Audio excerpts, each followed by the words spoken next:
La deuxième option pour surmonter le problème de chevauchement des points de données consiste à utiliser ce qu'on appelle un graphique de comptage.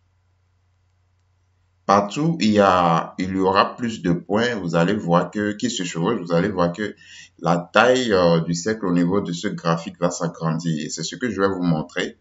Donc, nous allons continuer à travailler avec la dataset MPG. Donc, on définit G, l'objet de ggplot qui donne le kilométrage en autoroute en fonction du kilométrage en ville.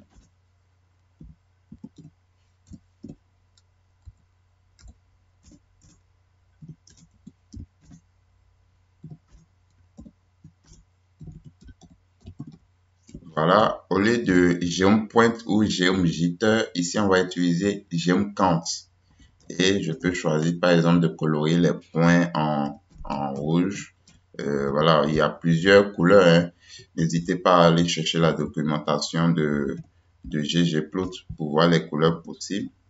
Je vais lui dire aussi de ne pas m'afficher la légende. D'accord, donc ces arguments sont optionnels. Et je vais mettre les titres.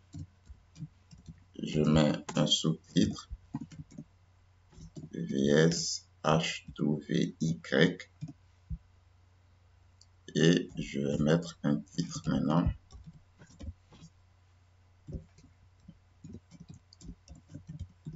Kilométrage autoroute en fonction de kilométrage ville. Donc, je peux mettre count chart. Donc, ça, c'est les count charts, les graphiques de décompte.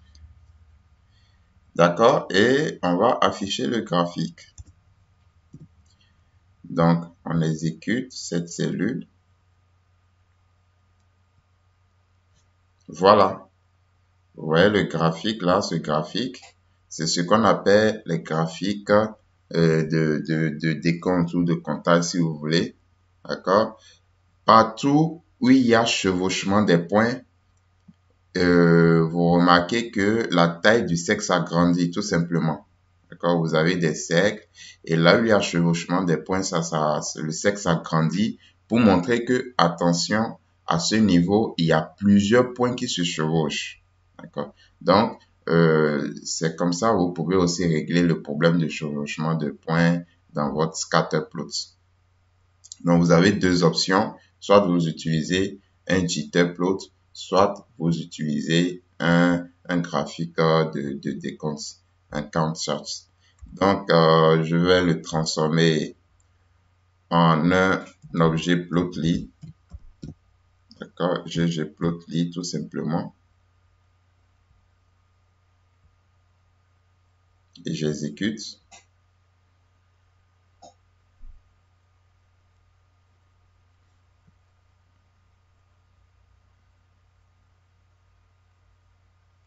Voilà. Donc, vous avez votre... Donc, vous voyez, regardez, par exemple, je glisse le curseur sur ce point-là. J'ai ces paramètres. Et quand je glisse encore, vous voyez, il y a plusieurs points qui sont à l'intérieur du même gros cercle là.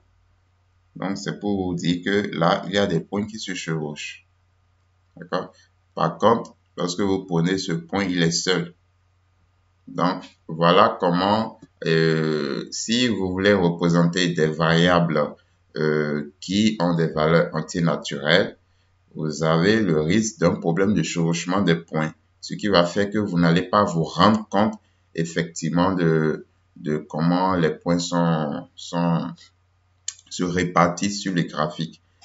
Et donc, vous pouvez utiliser un jitterplot et vous pouvez aussi utiliser ce graphique qu'on appelle graphique de décompte qui va vous permettre qui va permettre à votre auditoire, en tout cas à votre public, de se rendre compte que là où le sexe agrandit, à ce point-là, il y a chevauchement des points.